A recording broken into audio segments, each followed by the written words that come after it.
é que eu e você possamos nos tornar evangelistas e discipuladores.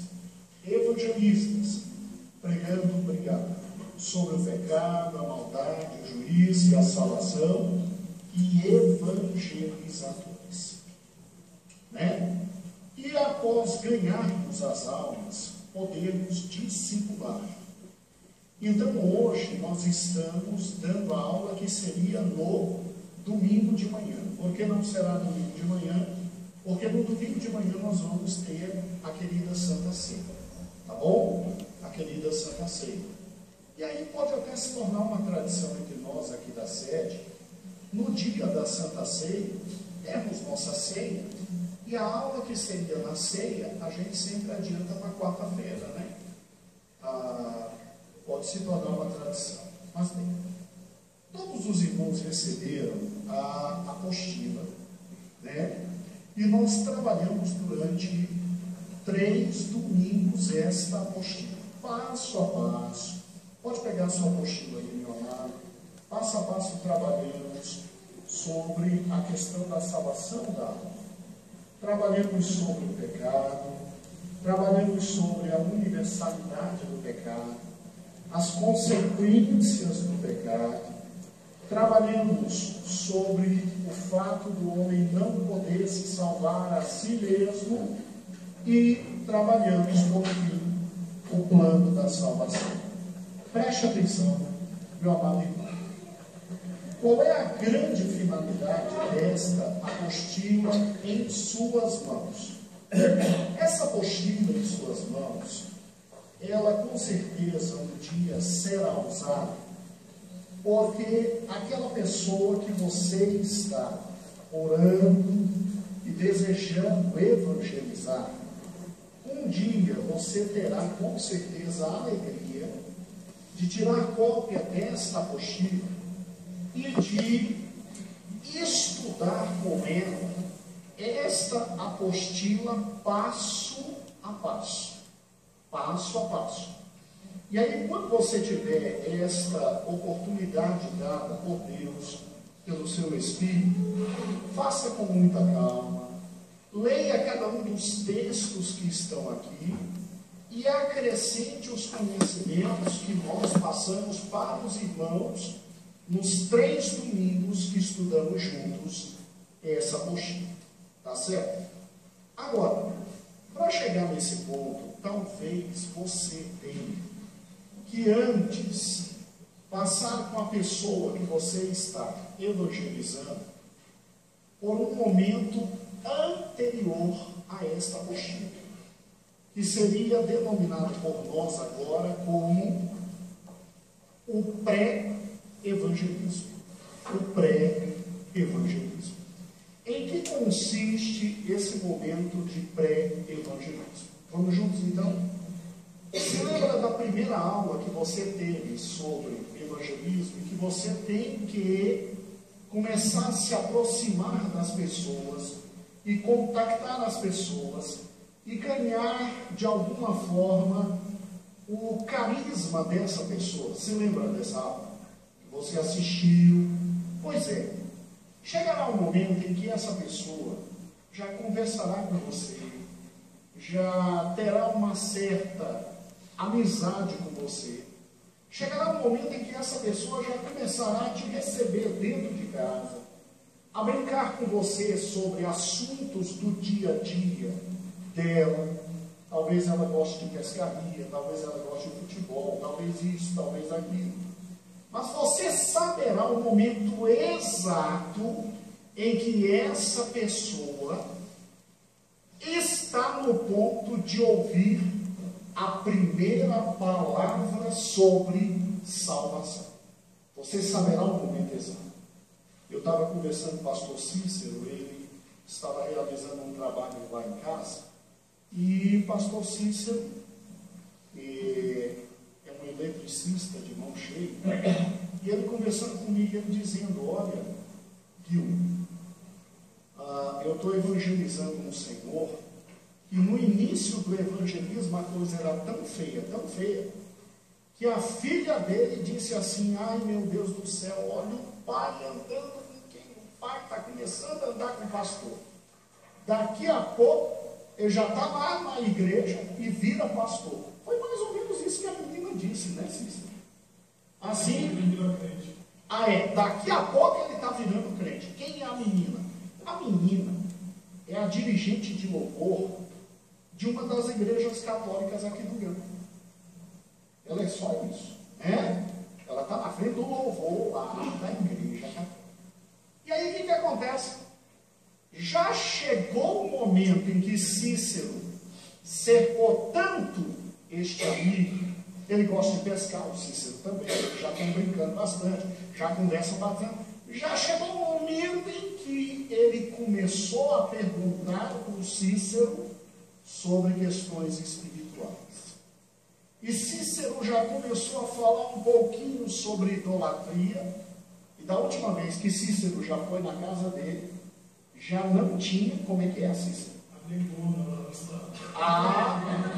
Já não tinha a imagem de Nossa Senhora. Já tinham trocado a imagem. Entendeu? Já tinham trocado a imagem. Presta atenção. Não já está no jeito do Cícero entrar e trabalhar com o que nós vamos trabalhar hoje? Já. Tanto é que ele provavelmente já tenha feito o que vamos fazer hoje. O que é hoje? Hoje é aquele momento. Eu estou trabalhando com alguns casais e assim, com muita calma, estou me aproximando do marido. Um dos maridos que estou me aproximando é da nossa irmã em Cristo, a Paula. Eu já consigo abraçar o Júnior. Já abraço. A gente já senta. A gente já começou a, com calma, ler a palavra de Deus. Já estou abraçando a mãe do Júnior. Entendeu? E aí o que acontece? Vailson já está começando a trabalhar também com calma com a mãe do Júnior, a irmã do Júnior, para a gente trazer todo mundo. Mas ainda não chegou o momento de falar o que vamos falar hoje. Eu tenho que ter um pouco mais de intimidade com ele. Agora, quando chegar no ponto em que ele já está sorrindo, já está me recebendo, já está...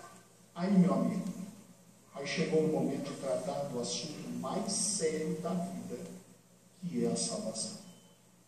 Então, vá ganhando a amizade dos seus vizinhos. Vá ganhando o companheirismo de todos os seus amigos. Para, num momento certo, você dizer: olha, eu estou querendo conversar com você sobre o assunto mais importante da sua vida. Aí ele vai olhar diferente para você. Quero conversar com você sobre o assunto mais importante da sua vida. Ele olha para você diferente, mas como assim o assunto mais importante da minha vida? Eu quero conversar com você sobre onde você vai passar a eternidade. Porque depois da morte, a vida continua e nós vamos nos encontrar com Deus. É um choque isso. Porque ele está esperando qualquer coisa, menos isso. É um choque. Então olhe para ele. E no dia em que você for falar pela primeira vez sobre a salvação, não... Bem, se ele já tiver com dúvidas suficientes e quiser completamente já pegar a apostila que você lê, a apostila inteira, excelente. Nós já temos irmãos aqui na igreja, a Socorro, a irmã da Fátima. A Socorro já me disse: ó, eu já peguei a apostila, não estou esperando é nada. Peguei os incrédulos, tudinho que estão do meu lado, e já estou passando a apostila para eles. Bem, se já chegou nesse ponto, glória a Deus, já está lendo a apostila, lendo o texto e já evangelizando, ótimo. Mas se você ainda não chegou nesse ponto, há um momento anterior ao trabalho desta apostila com o que ainda não aceitou Jesus. E hoje é o que nós vamos fazer. É exatamente isso. A primeira mensagem que você vai levar, meu amado irmão, para aquele que precisa da salvação. E a primeira mensagem, que fala literalmente de salvação, de pecado, de morte, de que ele está à beira do abismo, mas que Deus o ama. Porque na maioria das vezes a gente começa com mensagens maravilhosas, que Deus é bom, que Deus é amigo, que o Senhor protege, que o Senhor abençoa, que o Senhor ama ele. Mas a gente ainda não chegou no ponto de olhar para a cara dele e dizer, você é pecador. Então, depois que você levar várias mensagens, conversar, sentiu que chegou ao ponto, você não pode se negar a dizer a ele que ele é um pecador, que ele está indo para o inferno e que só Jesus o pode retirar do inferno. Você terá que fazer isso, eu terei que fazer isso. Agora, nós não vamos fazer isso em 2 horas. Nós vamos fazer isso em 30 a 40 minutos. Porque vai ser a primeira mensagem sobre o que? Salvação. E aí ele vai ficar espantado. Ele vai ter muitas dúvidas. Aí é que você entra com a apostila. E aí ensina ele a apostila de forma completa, como passamos para você. 3 encontros, você está com ele nas mãos, em nome do Senhor Jesus. Mas qual é a primeira mensagem de salvação? Eu vou tomar liberdade de te ensinar a primeira mensagem, e depois você pode criar novas mensagens, e você é livre quanto a isso. Mas eu queria essa noite ser um instrumento de Deus para te ajudar na primeira mensagem. Tá certo? E depois você cria várias. Em cima dessa, várias. E aí a gente vai falar. Porque, irmãos, eles estão à beira de um precipício. E nós temos como estender as mãos e levarmos a Cristo.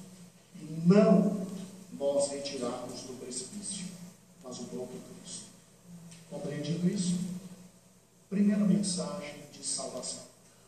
No máximo 30 a 40 minutos. Mais nada do que isso. Mais nada do que isso. E como é que você vai fazer isso? Através do estudo em sequência bíblica. Está com a sua Bíblia aí? Está com a sua Bíblia aí? Excelente.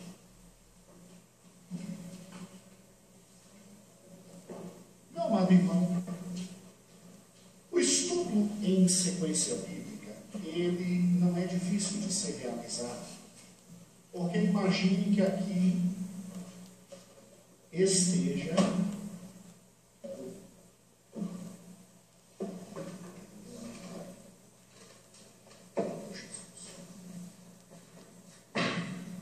imagine, agora eu já sei como é. Imagine que sua Bíblia aqui esteja o texto. Ok? O que você vai fazer? A cada texto que vou te passando, você vai escrevendo um novo texto aqui do lado. Por exemplo, imagine que aqui é o texto A, e o segundo texto é Êxodo. Aí você coloca aqui do lado, Êxodo. Tanto, versículo tanto. E à medida que você vai saindo de um texto e indo para o outro, saindo de um texto e indo para o outro, a sequência de versículos estará na sua Bíblia. E independente de papelzinho, você leva todos os versículos em sequência e leva ele à primeira pregação sobre o quê? A salvação. Aprenda a fazer isso em sua Bíblia. Isso é um método simples, rápido e absolutamente direto de domínio bíblico. Vai te ajudar demais, ok? Primeiro versículo que nós vamos começar, e óbvio, não poderia ser outro, até para que você não e eu não erremos, só poderia ser João 3:16. Até para a gente não errar, tá certo? Vamos lá, vamos fazer a sua primeira pregação sobre salvação.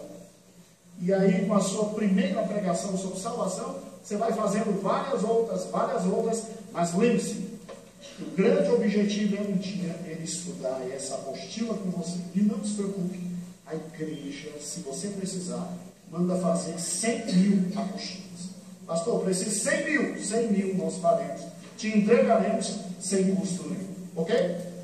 Você olhou para o incrédulo, vamos juntos. Você olhou para o incrédulo e disse: hoje nós vamos tratar do assunto mais importante da sua vida, que é a salvação.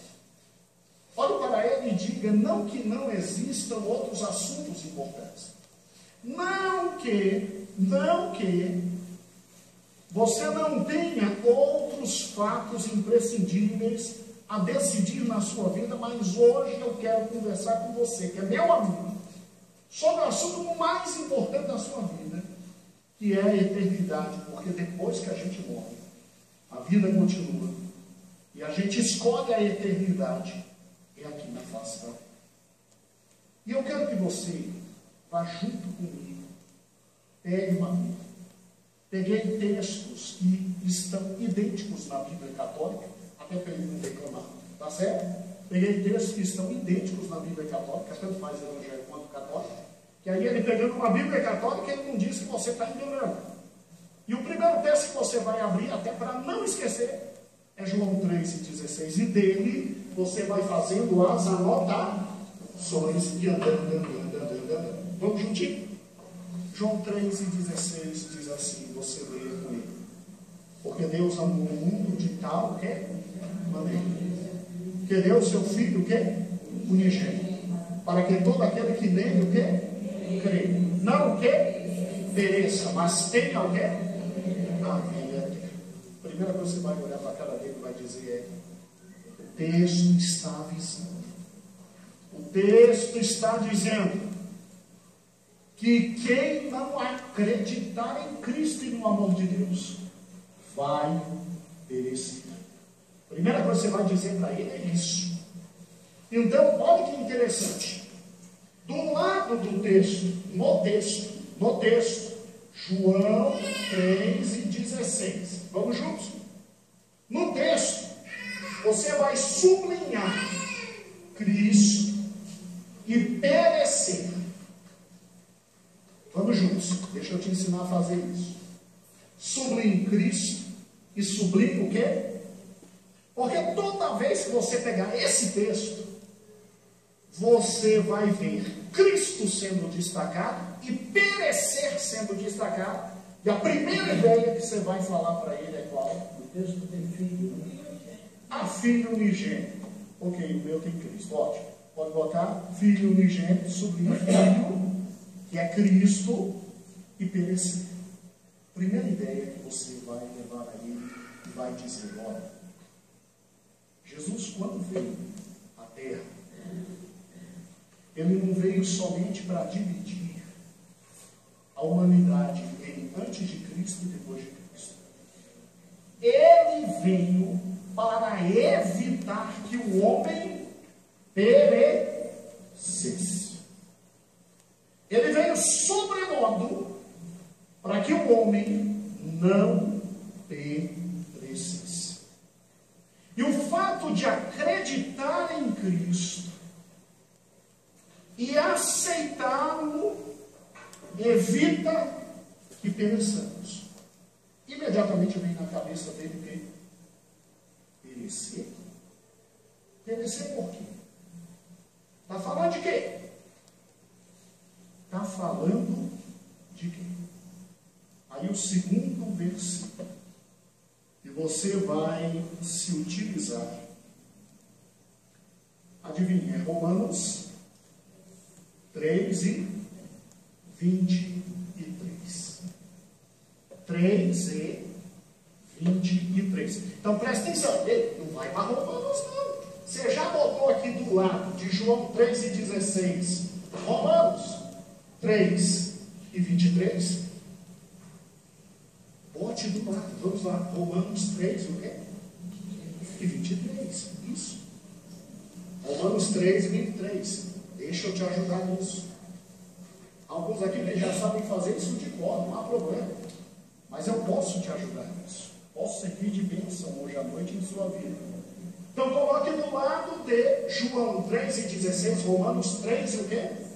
23. O que diz Romanos 3:23? Aí você já leva ele para Romanos 3:23 e não se preocupe que na Bíblia Católica está idêntico. Lá diz, porque todos o quê? E estão destituídos o quê? Da glória de Deus. No primeiro texto, você destacou o quê? Filho, que é Jesus Cristo, e o quê? Merecido. No segundo texto, você vai destacar todos, isso, destaque todos, e destaque pecaram,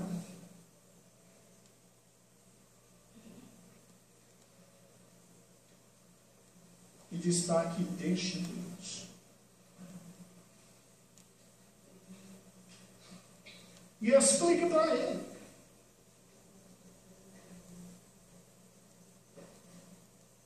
Quando Jesus veio para evitar que o homem perecesse, Jesus veio em razão do pecado. Explique isso a ele. Porque o pecado, além de existir, o texto nos diz que existe algo chamado o quê? Pecado. Além de existir, produz o afastamento da presença de quê? Todos pecaram e destituídos estão da glória o quê? De Deus.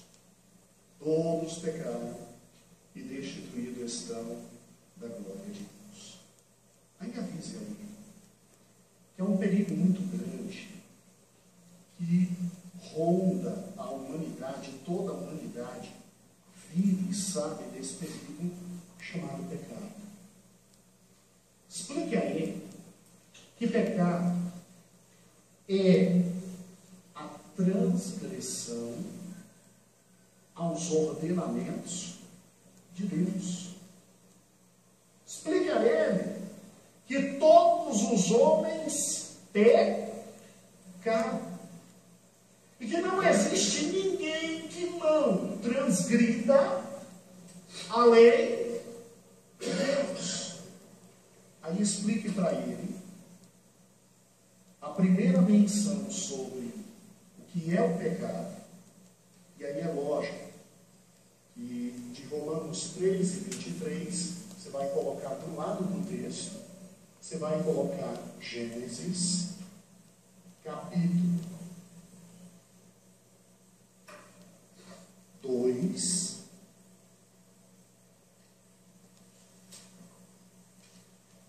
deixa eu pegar direitinho o versículo. Gênesis capítulo 2, versículo 16 e 17. Gênesis 2, 16 e 17. E aí você vai ter que se lembrar daquilo que te explicamos em sala de aula. Que a primeira menção sobre pecado, referente ao homem, está em Gênesis capítulo 2, quando Deus, depois de criar todas as o quê? Coisas, Deus olha para o homem em Gênesis 2, capítulo 16, versículo 16 e 17 diz: e ordenou o Senhor ao homem, dizendo: de toda a árvore do jardim comerás livremente, mas da árvore da ciência do bem e do mal, dela não o quê? Porque no dia que dela comer, certamente o quê? Morrerás. Deus estabelece para o homem uma única lei. Explica aquilo que lhe explicamos na escola bíblica dominical, que aqui Deus não está sendo injusto ao estabelecer essa ordem. Deus deu ao homem todas as coisas e Deus tinha o direito de dizer ao homem para não se apropriar do que ele não queria que se apropriasse. Conte para ele a história que te contamos. Se lembra? A história foi: imagine que eu sou pobre e você é rico. Quem é o pobre? É você que está pregando. Quem é o rico? É ele. Está entendendo? Até para não agredir a dignidade da pessoa. Está entendendo? Aí conte para ele a história. Diga: eu sou pobre e você é rico. E aí o que acontece? Você vê que eu sou alguém trabalhador. Você vê que eu sempre passo perto de sua casa, realizo coisas importantes, sou alguém que trabalha de forma muito boa. E um dia você olha para mim e diz assim: poxa, gosto tanto dessa pessoa, mas essa pessoa com o trabalho que tem, com a renda que tem, nunca vão ter nada. E aí você, por amor, você diz assim: vou construir uma casa e vou dar uma casa para ele de presente. Eu não te pedi nada, você me deu uma casa de presente. Agora, quando você constrói a casa e me dá de presente, por caminho, você diz assim: olha, a casa é sua, só não quero que você mexa num quartinho que tem lá no fundo, porque aquele quartinho eu quero para mim. Aí você olha para ele e pergunta assim: existe alguma injustiça em você me fazer esse pedido se você está me dando uma casa quando eu não tenho nada? Aí ele vai entender que não há injustiça nenhuma, não é verdade? Houve alguma injustiça em Deus. Deus ter dado para o homem tudo, o homem nem pediu para existir. Deus fez o homem existir, deu para o homem tudo e somente disse: não quero que coma daquela árvore. Houve alguma injustiça? Nenhuma. Você compreendeu a comparação? Se lembrou da comparação? Por que é importante você fazer essa comparação? Porque aqui está o texto-chave sobre o pecado. Ele tem que entender esse texto de Gênesis. Ele tem que ver que Deus não está sendo maligno nesse texto e que Deus poderia cobrar do homem, e isso é lícito a Deus. Agora, o que você vai botar do lado do texto de Gênesis 2:16? O seguinte versículo. Gênesis 3, versículo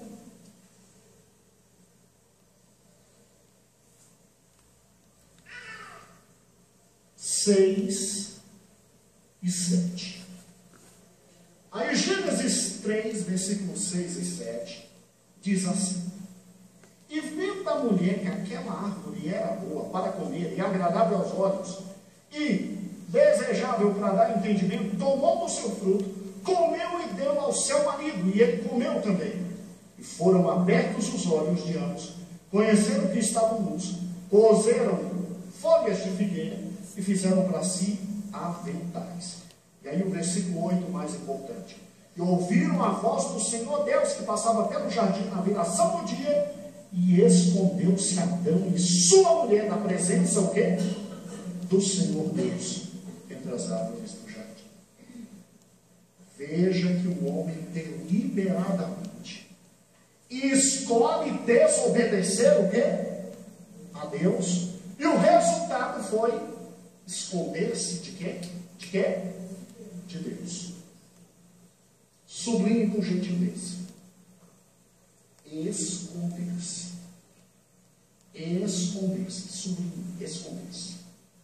Sublinhe. Esconder-se. Nesse ponto você vai olhar e não entre em discussões. Você só diga: ela foi enganada. Adão deliberadamente comeu da árvore que Deus não quis que comesse. Aí talvez o incrédulo queira discutir sobre a questão da ciência do bem e do mal. Mas o que você faz? Você evitando algumas perguntas, você já tomando a iniciativa da conversa, você leva ele com você. Então como é que você faz o pulo de Gênesis 2 para 3? Em Gênesis 2, você diz, meu amado irmão, que Deus não foi injusto ao estabelecer aquela ordem, mas que infelizmente o homem resolveu desobedecer a Deus. E ao desobedecer a Deus, deliberadamente o homem resolve se afastar de quem? de Deus. E entrar num caminho que era o caminho de se esconder de quê?